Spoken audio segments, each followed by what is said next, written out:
de Ciudad Real. Actualmente llevamos con esta situación de excepcionalidad más de 6 meses, en donde poco o nada se ha avanzado con las medidas de seguridad que se establecieron al principio, y además nos preocupa muchísimo que desconocemos los planes de futuro en el sector, tanto por parte de lo que son los empresarios como por parte de la Administración. Desde Comisiones Obreras venimos denunciando la situación de precariedad laboral y asistencial por la que pasan los trabajadores de estos centros desde hace tiempo. Son centros de trabajo donde tienen una sobrecarga muy grande, con bajos salarios económicos, y desde el inicio de la pandemia se ha visto intensificada. Hemos realizado un total de 44 informes de incidencias a lo que es bienestar social de cada uno de los centros residenciales donde lo hemos creído necesario. Principalmente estos tenían que ver con el tema de falta de protección, falta de personal y falta de protocolos de actuación ante los posibles contagios que se venían ocasionando o futuros. Actualmente, aunque estamos en un escenario mucho mejor, más tranquilo, no hay tantos fallecimientos, no hay tanto contagio dentro de las residencias, sí que es cierto que parece que ni empresarios ni la propia Administración han aprendido la lección, y a día de hoy los medios de protección siguen siendo escasos, donde muchas veces se obliga a las trabajadoras a seguir utilizando un EPI que venían llevando desde hace tiempo, más allá del tiempo recomendado por los propios fabricantes. Sigue habiendo falta de personal. Esto evidentemente lo que ocasiona es más sobrecarga de trabajo a la ya de por sí que conllevan las trabajadoras y trabajadores de este sector. Los planes de contingencia ante los nuevos brotes que pueda haber no se han puesto en marcha en muchas de las residencias. Por parte de la Consejería de Bienestar Social no viene a solucionar problemas, ya que necesitamos inspecciones en profundidad, que no se quede simplemente en ir a los centros y revisar papeles, sino que se ataje y se vea realmente el fondo de la cuestión. Se nos anunció que se iban a realizar PCRs a todos los profesionales una vez que se incorporaran de sus vacaciones. Sin embargo, son pocas las residencias en las que se realizan estos PCRs al finalizar las vacaciones de los trabajadores. Y además se nos habló de un plan de respuesta temprana frente al COVID, anunciado el 25 de agosto por la Consejería de Bienestar Social, del que nada sabemos.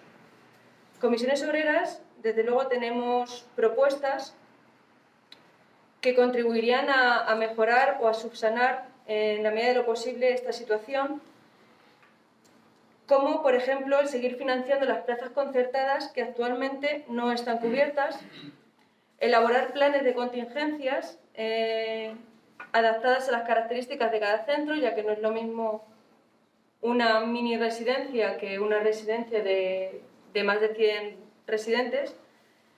Estas serían adaptadas para cada centro, como venía diciendo, con la colaboración de patronal, sindicatos y administración. Y una coordinación sanitaria muy importante, ya que actualmente los residentes que entran requieren de mayores cuidados sanitarios dentro de la residencia. Todo esto, evidentemente, necesitamos que haya una total coordinación e implicación por parte de los diferentes organismos oficiales en la resolución de estos conflictos. Necesitamos que los ratios, que el convenio y que las medidas de prevención se cumplan y sean las que deben de ser. Y para eso necesitamos el apoyo y la complicidad de la Inspección de Trabajo y de Bienestar Social, para los que requerimos y pedimos colaboración. A todo esto añadir que además el pasado día 14 de septiembre lanzamos a la delegada de Bienestar Social de Ciudad Real una petición de reunión para valorar, analizar y trasladarle nuestra preocupación en las residencias privadas, y actualmente seguimos esperando. Por lo tanto, rogamos que se ponga en contacto con nosotros lo antes posible para poderle dar salida a esto. Gracias. El sindicato ACE.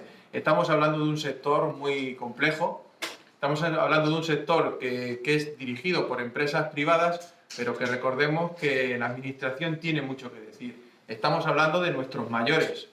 Creo que es lo más importante que tenemos en estos momentos y que tenemos en nuestra sociedad, es el cuidado de nuestros mayores, y tenemos que estar pendientes de ellos y de que estén bien asistidos. Este sector sufrió una precarización tanto a nivel laboral como asistencial con la crisis económica que veníamos sufriendo, que ya no sé ni dónde situarla, porque llevamos unos años que ha abarcado la crisis económica, pero que se ha agravado de una forma sustancial con la crisis sanitaria. Hemos visto los efectos que ha tenido la pandemia en las residencias de mayores, y lo que intentamos es llamar la atención para que no vuelva a ocurrir lo mismo, porque tanto las trabajadoras, en su mayoría, y los trabajadores del sector han sufrido muchísimo durante estos meses, y lo que no queremos, lo que no quieren, es volver a sufrirlo. Por lo tanto, estamos haciendo una llamada de atención a las empresas. No hemos dejado de hacerla en ningún momento, ya decía que lo venimos haciendo desde la crisis económica, pero también llamando la atención sobre la consejería, sobre la Junta de Comunidades, para que ponga el remedio, para que se siente en esa mesa en la que estamos empresarios y trabajadores, también se siente la administración, y que el diálogo impere para que no volvamos a caer en los mismos errores que se cayó en los meses anteriores.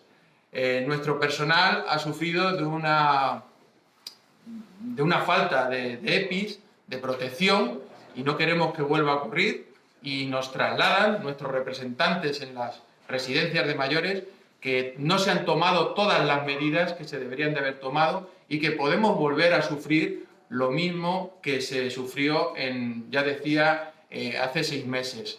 Por lo tanto, es el momento para dar una mejor asistencia, proteger a los trabajadores, regular bien las condiciones laborales, las jornadas de trabajo, y que no vaya esto a peor, porque ya teníamos, como decía, una situación muy precarizada, tanto laboral como asistencial, y que no se agrave mucho más y lleguemos a una situación insostenible, porque al final todos seremos culpables.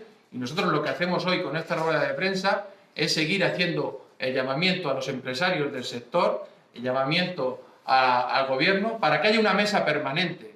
Estamos diciéndole al gobierno regional que tiene que haber una mesa para hacer un gran acuerdo en materia sanitaria, en materia educativa, y meter dentro de eso también, con la importancia que tiene, las residencias de mayores. Y creo que desde el diálogo podremos conseguir salvar una situación que no queremos que se vuelva a repetir, como la que ya tuvimos a principios, en la primera ola de la pandemia. Por mi parte nada más. Si tenéis alguna pregunta, alguna duda. ¿Cuántas residencias hay en la provincia de los trabajadores? Estamos hablando... residencias a lo mejor habrá... No sé exactamente... Exactamente no te lo puedo decir, lo puedo consultar y te lo digo más cercano el dato. Sobre todo por diferenciar entre las privadas, que es en la que está afectando más esto. Puede que haya, creo que unas 70 residencias en la provincia. Te estoy hablando un poco... ¿Privadas o privadas? Privadas. Unas 70, ¿no? ¿Y trabajadores? Pues privadas puede haber unos 3.000 trabajadores. 3.000.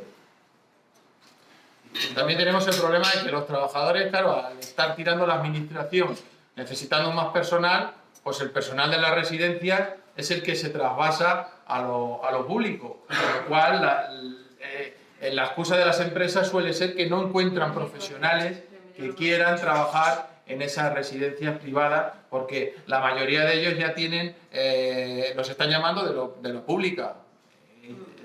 Tenemos un problema que es gravísimo. Eso es un problema muy importante ante lo que es las condiciones tan precarias por las que pasan estas trabajadoras, que principalmente son trabajadoras, en las residencias. Cuando les sale la oferta, y ahora mismo ha salido mucha oferta en el sector público, lógicamente se van, porque el trabajo no es tan precario, de sobrecarga de trabajo, en cuanto a sobrecarga de trabajo, y económicamente tienen mejores condiciones, no solamente económicas, sino también sociales. Entonces, lógicamente hay mucho trasvase, y todo esto lleva a una serie de consecuencias. Y no sé si tenéis el dato de cuántos fallecieron durante... Exactamente el dato no lo tengo. Yo creo que no la facilita la administración el dato. No lo tenemos. ¿Cuántos asesinados, más o menos? No, Residencias. a nivel regional sabemos que fueron 1.350, más o menos.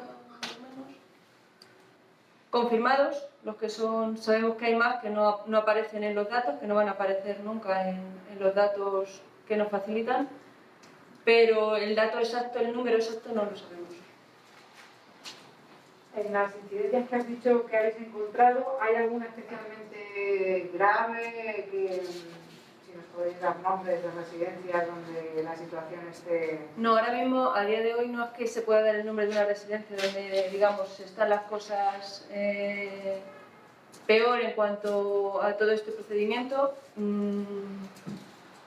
Sí que es cierto que van apareciendo. Lo que me parece más grave, sobre todo a día de hoy, es el tema de los protocolos, que no se esté llevando un protocolo correcto y acorde con las necesidades del sector, de la residencia y de ese centro en concreto, que los EPIs se estén utilizando más allá del tiempo recomendado por el fabricante, y que parece que hay una relajación en este sentido.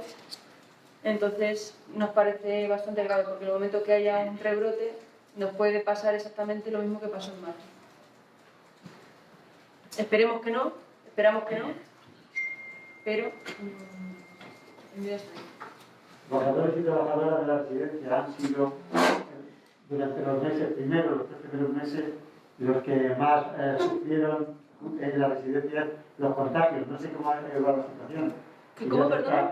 ¿Está variando ya la situación de contagios entre los trabajadores? Sí, a día de hoy está, pues igual que pasa en el resto de la sociedad, está más faliada, está más relajada todo, no hay ese contagio que hubo al inicio de la pandemia. Enseguida, claro, sí que es cierto que podemos poner los medios antes, porque ya conocemos un poquito mejor y no están tan saturados los servicios públicos, pero que no quita que en el momento que se produzca vuelva a suceder. Y con ese trasvase que has dicho que hay de profesionales de la privada a la pública, ¿puede haber residencias que no tengan el personal suficiente? Sí. Puede darse las circunstancias. De hecho, nos pasó hace unos meses de residencias que no encontraban gente, y porque lógicamente también había muchos que se marchaban. Sí. Además se acumulan las bajas. Se acumularon las bajas producidas por contagios, se acumula el número de personas que se van porque los llaman de la pública, y al final, claro, hay problemas de completar las plantillas, y eso hace que el resto tenga unas condiciones todavía peores, unas jornadas mucho mayores y una situación más insostenible. En cuanto a lo que decía Antonio, yo creo que los trabajadores y las trabajadoras están siendo muy conscientes de la situación que tenemos y están haciendo un gran esfuerzo en sus vidas particulares y privadas para luego acudir a los centros de trabajo y no ser una fuente de contagio. Creo que eso tenemos que ponerlo en valor, y que a partir de ahí lo que no podemos consentir es que se contagien en el centro de trabajo por no tener las medidas necesarias. Por eso es una de las cosas más importantes, o por unas causas de cansancio, de estrés, de jornadas muy amplias. Todo esto hay que tenerlo en cuenta, porque no solo influye en la asistencia a los mayores, sino que también repercute, como os decía, en esa falta, a lo mejor, de poner medios para evitar el contagio. Si te ha dicho sobre otro asunto, yo te quería preguntar una cosita, ¿no? Ayer decía Asaja que estaban esperando la rectificación y que pidierais disculpas a los sindicatos, en concreto los sindicatos, por el tema de la sentencia del convenio del campo. ¿Qué vais a pedir disculpas por eso? Cuando alguien no está de acuerdo con una actuación de otro, va a los tribunales, primero dialoga. Yo creo que con Asaja se ha dialogado mucho en esta provincia, me atrevería a decir que con poco fruto, y en este caso, cuando no se llega a un acuerdo en el diálogo, pues hay que ir a los tribunales, y los tribunales deciden, y hay que acatar lo que dicen los tribunales o hay que recurrir. En este caso ya se verá lo que se hace, pero probablemente se recurra. No entiendo el que tengamos que pedir perdón por nada, porque no hay motivo para pedir perdón cuando se defienden los derechos de unos trabajadores, de un colectivo, y los defiendes con convencimiento. aceptando la decisión judicial, lo único que estamos haciendo es admitir que lo que dicen los jueces ya de alguna manera no implica nada más, o recurrir o quedarnos como estábamos y seguir luchando por mejorar las condiciones desde otros puntos de vista. Pero no entiendo esa cuestión de pedir disculpas, porque no hay que pedir disculpas por nada. Cuando no se consigue lo que se quiere con el diálogo, hay que acudir a los tribunales. Y cuando los tribunales dictaminan, hay que acatar, hay que recurrir, y cuando el recurso prospere o no prospere, habrá que actuar en consecuencia. Respecto a la residencia privada, ¿qué porcentaje supone en la totalidad? ¿De qué? La mayoría, ¿La mayoría? muy poca pública. Sí. Es muy poquita. Ese es el problema. Si todo fuese público estaría más Sería de otra cuestión. controlado. O sea, la mayoría de las residencias Son privadas. Ujú. Pues nada. Nada, mañana.